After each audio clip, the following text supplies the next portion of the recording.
पिछले सप्ताह के संदेश में हमने मानसिक तनाव के विषय में चर्चा की। इस बात की भी चर्चा की कि किस प्रकार तनाव मुक्त जीवन हमारा हो सकता है। हमने देखा कि किस प्रकार से चिंता, प्रतिस्पर्धा की दौड़, बढ़ती हुई जनसंख्या, घटते हुए स्रोत, टूटता हुआ आर्थिक तंत्र और बढ़ते हुए विकल्प हमारे जीवनों में, हमारे परिवारों में तनाव की स्थिति उत्पन्न कर रहे हैं। इस बारे में बहुत से लोगों ने शोध कार्य किया है। पिछले 10 वर्षों में मानसिक समस्याओं से जुड़ी हुई दवाइयों की बिक्री 6 गुना अधिक बढ़ गई है। आप कल्पना कीजिए, पिछले दशक में 6 गुना अधिक दवाइयों का बढ़ जाना, मानसिक रोगियों का बढ़ जाना। जॉन हॉपकिंस, ड्यूक और जो टॉप मेडिकल इंस्टीट्यूट्स हैं, जो मेडिकल कॉलेजेस हैं, वहां के डॉक्टर्स का कहना है, रिसर्च स्कॉलर्स का कहना है कि जो तनाव है वो ब्रेन सेल्स को डैमेज करता है, हमारे शरीर में अनेक फिजिकल डिसऑर्डर्स को भी लाता है। नींद ना आने की भी समस्या आ जाती है।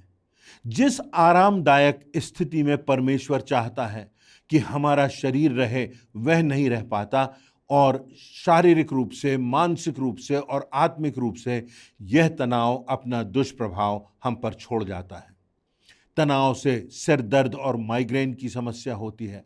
यहाँ तक कि अधिक तनाव से हार्ट अटैक जैसी स्थिति भी आ सकती है। बहुत अधिक तनाव के कारण व्यक्ति की मृत्यु भी हो सकती है, क्योंकि इसका असर हमारे मस्तिष्क पर, हमारे हृदय पर पड़ता है। ये सब बहुत गंभीर बातें हैं। आज के संदेश में भी हम तनाव से संबंधित कुछ कारणों की चर्चा करेंगे। जैसे कि तनाव का एक कारण है बदलते हुए मूल्य। बदलते हुए मूल्यों के कारण तनाव पैदा होता है। नई नई बातें सामने आ रही हैं। ड्रग्स लेने की बात बढ़ती जा रही है। शराब पीना आम फैशन की बात हो रही है। कई देशों में समलैंगिक विवाहों को मान्यता दी जा रही है। यहां तक कि अब तो यह कहा जाने लगा है कि जब 2 की हो तो 3 की भी शादी क्यों नहीं हो सकती। 3 की हो सकती है तो 5 जन भी इस वैवाहिक बंधन में क्यों नहीं बंध सकते। कुछ ऐसे प्रदेश हैं जहां पर यह कानून है, जहां पर 2 से अधिक लोगों की भी शादी हो सकती है। आज के युग में तेजी से बदलते हुए मूल्य हैं। किसी समाजशास्त्री का कथन है कि ऐसे लोग आज संसार में सफाई का कार्य कर रहे हैं जिनके स्वयं के हाथ गंदे हैं। प्रमुख क्या है? मानव है, मनुष्य है या जानवर है? विदेशों में तो यहां तक होता है कि जो पेट्स होते हैं, कुत्ते और बिल्लियां होती हैं, बहुत से लोग उन्हें पालते हैं। उनके ब्यूटी पार्लर्स होते हैं। उनके मालिक उनको छुट्टी मनाने के लिए विशेष होटलों में, रिजॉर्ट्स पर ले जाते हैं। मैं यह नहीं कह रहा हूं कि जो प्राणी हैं, जो जानवर हैं, वो हमारे लिए बहुमूल्य नहीं है, परंतु बात यह है कि मनुष्य परमेश्वर की सर्वोत्कृष्ट कृति है। परमेश्वर ने मनुष्य को विशिष्टता से बनाया है और हमको इस प्राथमिकता को नहीं भूलना है। तनाव का एक अन्य कारण और है, वो भविष्य का भय, फियर ऑफ फ्यूचर। माता पिता को तनाव होता है कि आज जिस हाल में बच्चे रहते हैं, आने वाले कल की दुनिया, आज से 10 वर्षों के बाद की दुनिया, जब हम इस संसार में ना रहेंगे, उस समय का संसार कैसा होगा, ये बच्चे कैसे बढ़ेंगे, यहाँ कैसी स्थिति होगी। बहुत से लोग विकसित देशों की ओर चले जाते हैं जिनके बड़े बड़े नाम हैं, सोचते हैं कि यहाँ जाकर के इस कंपनी में कार्य करके हमारी जो तनाव की स्थिति है वो घट जाएगी और हम आराम से अपना जीवन काट सकेंगे। पिछले दिनों की घटना है, बहुत कम उम्र के एक जवान ने एक स्कूल में जाकर के अपनी स्टेन गन से बच्चों को गोली मारी, यहां तक कि प्रिंसिपल सहित टीचर्स की हत्या कर दी। क्या आप कल्पना कर सकते हैं कि कैसी मानसिकता के लोग हैं? एक और घटना में चर्च में लोग बैठे हैं, वहां कोई आता है और गोलियां चलाना शुरू कर देता है, बहुत से लोगों की हत्या हो जाती है।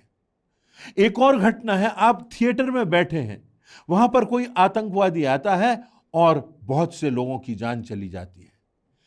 तो बदलती हुई परिस्थितियों का भय है, और इन परिस्थितियों से गुजरते हुए हमारे जीवनों में तनाव आते हैं। हमारे सामने अनेक व्यक्तिगत चुनौतियां भी होती हैं, परंतु जो बात है वह यह है कि हमको प्रभु यीशु मसीह में शांति का जीवन, संपूर्णता का जीवन मिलता है। यह उसकी प्रतिज्ञा है। उसे शांतिदाता और शांति का राजकुमार भी कहा गया है।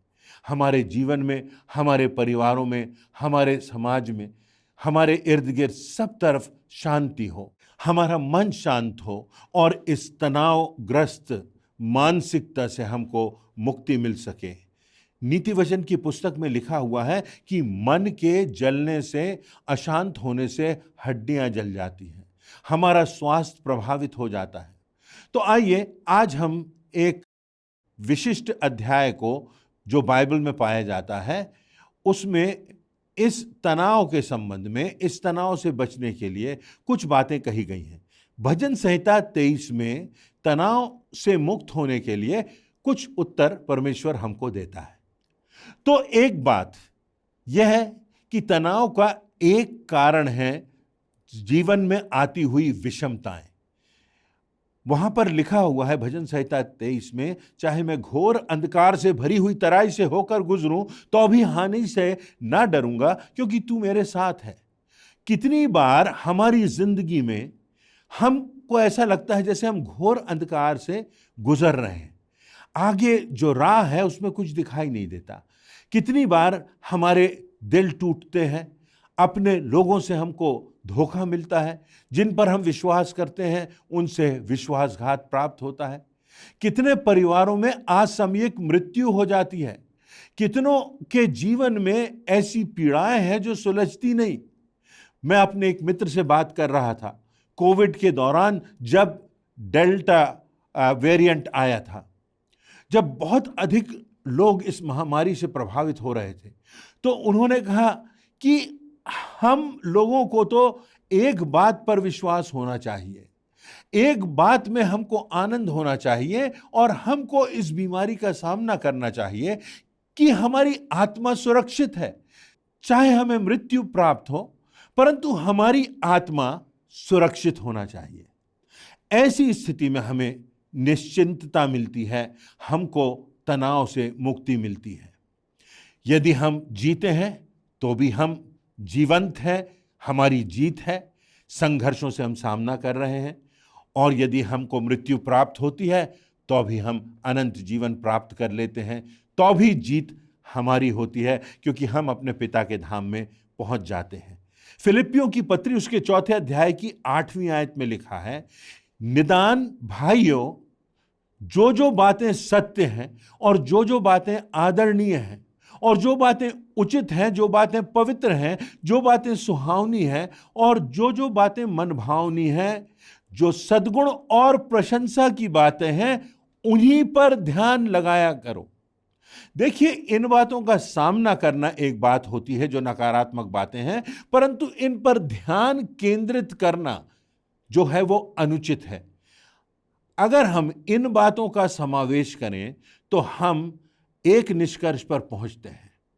प्रभु यीशु मसीह का चित्र है जो आदरणीय है, जिसमें सिद्धता पाई जाती है, जिसमें परमेश्वरत्व पाया जाता है, जो संपूर्णता से पवित्र है। उन बातों में, जो उसके चरित्र में, जो उसकी शिक्षा में, जो उसके आश्चर्य कर्मों में दिखाई देती हैं, वो बातें मनभावनी हैं, वो बातें सुहावनी हैं, वो बातें सद्गुण और प्रशंसा की बातें हैं, अपने विरोधियों से प्रेम रखने की बातें हैं, विनम्रता से चलने की बातें हैं, दीनता का जीवन जीने की बातें हैं। और यही बातें हैं जो हमको इस संसार के विजय पथ पर ले जाती हैं, जिनके साथ चलते हुए हमारी जिंदगी में मृत्यु का भी भय नहीं रहता, क्योंकि इस जीवन में हम परमेश्वर के वचन के अनुसार अपने जीवन को जीते हैं, प्रेम से, आदर से, क्षमा से, विनम्रता से, सहनशीलता से, धैर्य से। इन सब बातों से भरा हुआ जीवन प्रभु यीशु मसीह का था और प्रभु यीशु मसीह ने इस आदर्श को हमारे सामने रखा। दूसरी बात जो तनाव की है वो बदलते हुए मूल्यों की है। बदलते हुए मूल्यों के विषय में लिखा हुआ है कि विषमताओं में और बदलते हुए मूल्यों में हमारे लिए परमेश्वर का वचन आधारशिला के समान है। परमेश्वर हमारे लिए मेज बिछाता है। परमेश्वर हमारे विरोधियों के सामने हमको सम्मान देता है, हमको प्रतिष्ठित करता है। और जो बात परमेश्वर बार बार कहता है वह यह है कि बदला लेना मेरा काम है। जो मेरे लोग हैं वो मेरी आंख की पुतली के समान हैं। यदि तुम्हारा लोग विरोध करते हैं, तुम पर झूठे आरोप लगाते हैं, तो आनंदित और मगन होना, क्योंकि उन्होंने मेरे साथ अर्थात प्रभु यीशु मसीह के साथ भी ऐसा ही किया, परंतु तुम्हारे लिए इसका स्वर्ग में बड़ा फल है। आप अपने जीवन में मुड़ करके देखिए, यदि आप परमेश्वर के मार्ग पर चल रहे हैं और उसके कारण आपके जीवन में सताव आता है, तो ऐसे विरोधी व्यक्ति की क्या स्थिति आती है, किस प्रकार से परमेश्वर का क्रोध उस व्यक्ति पर भड़कता है, और उसके प्रमाण निश्चित रूप से मैंने और आपने अपने जीवनों में देखे हैं। परमेश्वर के काम को जिस व्यक्ति ने रोकना चाहा, जिस व्यक्ति ने परमेश्वर के काम में बाधा डाली, रुकावट डाली, वह परमेश्वर के सामने बच नहीं सका। परिस्थितियां तो बदल गईं, पर वह व्यक्ति भी धराशायी हो गया, क्योंकि परमेश्वर के लोग परमेश्वर की आंख की पुतली के समान हैं। परमेश्वर अपने लोगों से प्रेम करता है, अपने विश्वासियों को बल देता है, सामर्थ देता है, शांति देता है। ऐसी विषमताओं से गुजरने की वो शक्ति हमको प्रदान करता है। तनाव के बढ़ने का एक और कारण भविष्य की अनिश्चितता के भय का है। हम नहीं जानते कि भविष्य में क्या होगा, कैसी परिस्थितियां आएंगी, हमारे बच्चों के साथ क्या होगा, हमारे साथ क्या होगा। परंतु वचन में लिखा हुआ है, भजन संहिता 23 में लिखा हुआ है, निश्चय भलाई और करुणा जीवन भर मेरे साथ साथ बनी रहेंगी और मैं यहोवा के धाम में, अपने पिता के धाम में पहुंचकर सर्वदा वास करूंगा। तो परमेश्वर की करुणा और दया उसके लोगों पर प्रतिभोर नई हो जाती है। हमारी जिंदगी में प्रतिभोर हम उसकी उपस्थिति का, उसकी शांति का एहसास करते हैं। अगर मैं आपसे पूछूं कि आपकी अंतिम इच्छा क्या है, किसी व्यक्ति ने हो सकता है अपनी वसीयत में लिखा हो कि मेरी वसीयत में मेरी अंतिम इच्छा यह है कि जो मेरी प्रॉपर्टी है वो किस प्रकार से बांटी जाए। तो यदि वास्तव में हमसे हमारी अंतिम इच्छा पूछी जाए तो अनंत के परिप्रेक्ष्य में हम यही कहेंगे कि मृत्यु के पश्चात हमारी आत्मा स्वर्गीय धाम में प्रवेश करे, अपने पिता के धाम में सर्वदा निवास करे, हमारा नाम जीवन की पुस्तक में लिखा हुआ हो। मैं नहीं समझता कि इससे बड़ी कोई और बात हो सकती है। 1935 की एक घटना है। न्यूयॉर्क सिटी का एक बहुत प्रसिद्ध मेयर रहा, जो कोर्ट में जज भी था। उसका नाम फियोरेलो लेग्वार्डिया था। आप में से जो लोग न्यूयॉर्क गए हैं, अमेरिका गए हैं, वहां पर लेग्वार्डिया एयरपोर्ट नाम बहुत प्रसिद्ध है। अमेरिका के इतिहास में यह लेग्वार्डिया नाम बहुत प्रमुख है, जो कि उस जज का नाम था। जो लेग्वार्डिया व्यक्ति था, उसके जीवन में बहुत सी शिक्षादायक घटनाएं हम प्राप्त करते हैं। एक बात सामने आती है, एक वृद्ध महिला को लेग्वार्डिया के सामने लाया जाता है। उस महिला के ऊपर यह आरोप लगाया गया था कि उस महिला ने एक दुकान में जाकर के चोरी की है और वहां से कुछ ब्रेड, कुछ रोटी चुराई है, और वह वहां से उस रोटी को चुराकर भाग रही थी, जिसको पुलिस ने पकड़ लिया। जब जज ने उससे पूछा कि तुम वहां से ये भोजन का सामान लेकर के क्यों भाग रही थी, तो उसने कहा कि मेरा जो दामाद है वो मेरी बेटी और 4 बच्चों को छोड़ करके चला गया है और घर का सारा सामान लेकर के चला गया है। कोई पैसा नहीं बचा, कोई भोजन की सामग्री नहीं बची, हमारे घर में भोजन तक नहीं है। उन बच्चों को तड़पता हुआ देखकर मैंने इस दुकान में चोरी की। जब इस जज लेग्वार्डिया ने पूछा उस महिला से कि तुमने क्या चोरी की है, तो उस वृद्ध महिला ने कहा कि जी हाँ, मैंने चोरी की है, और उसने अपनी व्यथा उनको सुनाया। लेग्वार्डिया ने जब निर्णय लिखा तो लिखा कि इस महिला से जितने सामान की इसने चोरी की है, तो जो सामान लगभग $10 का था, जितना सामान इस महिला ने चुराया था, उस पर जुर्माना लगा दिया गया। परंतु उस जुर्माने के साथ साथ उसको यह भी कहा कि यदि ये जुर्माना नहीं दे सकती तो 10 दिन की कैद होगी। उसके पश्चात वो सेशन खत्म हो गया। उसके बाद जज ने कहा, जितने लोग यहाँ बैठे हैं, यदि इस वृद्ध महिला की मदद करना चाहें तो आप इनकी मदद कर सकते हैं। और उन्होंने स्वयं, उस जज ने स्वयं अपने पास से $10 निकाल करके उस महिला को दिए। अन्य लोगों ने भी उस महिला की मदद की, और जब देखा गया तो पता चला कि उस महिला को $47.50 प्राप्त हुए। जज ने स्वयं उसका जुर्माना भर दिया। कानून के अनुसार उस महिला का जो अपराध था, वो अपराध का दंड तो मिला, परंतु उसे दया भी, उसको अनुग्रह भी प्राप्त हुआ। उसे तो जेल में रहना था, लेकिन उस शाम को वह अपने प्रिय लोगों के साथ, अपनी बेटी के साथ, अपने नाती नातनों के साथ रह सकी और उनको अच्छा भोजन करा सकी, आगे की व्यवस्था कर सकी। ठीक यही दशा मेरी और आपकी है।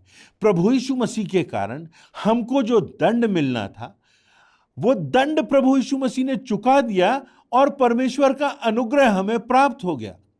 प्रभु यीशु मसीह ने अपना रक्त बहा करके हमारे पापों से हमको मुक्त करा दिया गया और हमको छुटकारा मिल गया। और उसके साथ साथ परमेश्वर ने हम पर अपना अनुग्रह किया, हमको अनंत जीवन दे दिया। हमको नरक का दंड मिलना था, परंतु हमको स्वर्ग की निश्चितता प्राप्त हो गई। इस बात की निश्चितता परमेश्वर हमको देता है कि इस संसार के बाद हम अपने पिता के धाम में पहुंचकर सर्वदा वास करेंगे। तो आज हमने जिस बात पर चर्चा की कि हमें अपने अनंत को देखते हुए, अपने वर्तमान को देखते हुए, अपने अतीत को देखते हुए हमको परमेश्वर पर विश्वास करना है और यह जानना है कि प्रभु यीशु मसीह के रक्त से हमको क्षमा मिली है, परमेश्वर का अनुग्रह मिला है, और इस संसार के बाद हम परमेश्वर के धाम में सर्वदा वास करेंगे। यदि हम परमेश्वर के साथ साथ चलेंगे तो हमको इस संसार की विषमताओं से, इस संसार की शक्तियों से डरने की आवश्यकता नहीं। उस निर्भीकता का, उस शांति का, उस प्रेम का, प्रार्थना और धन्यवाद से भरा हुआ जीवन, और दूसरों के लिए आशीष का कारण बनकर, यहाँ तक कि अपने विरोधियों के लिए, अपने दुश्मनों के लिए प्रार्थना करने वाला, क्षमा करने वाला व्यक्ति परमेश्वर हमको बनाता है और एक अद्भुत जीवन परमेश्वर हमको देता है। तो आइए इन बातों पर हम विचार करें और निरंतर प्रयास करें कि हम प्रभु के मार्ग पर आगे बढ़ते जाएंगे, क्योंकि परमेश्वर हमारे साथ होगा, वो हमको संभालेगा और इस संसार की विषमताओं से जयवंत करके अपने अनंत निवास में हमको स्थान देगा। परमेश्वर इन वचनों से हमें शांति दे, हमें सामर्थ्य दे और हमारे तनाव से हमको मुक्त करे, ऐसी मेरी याचना है।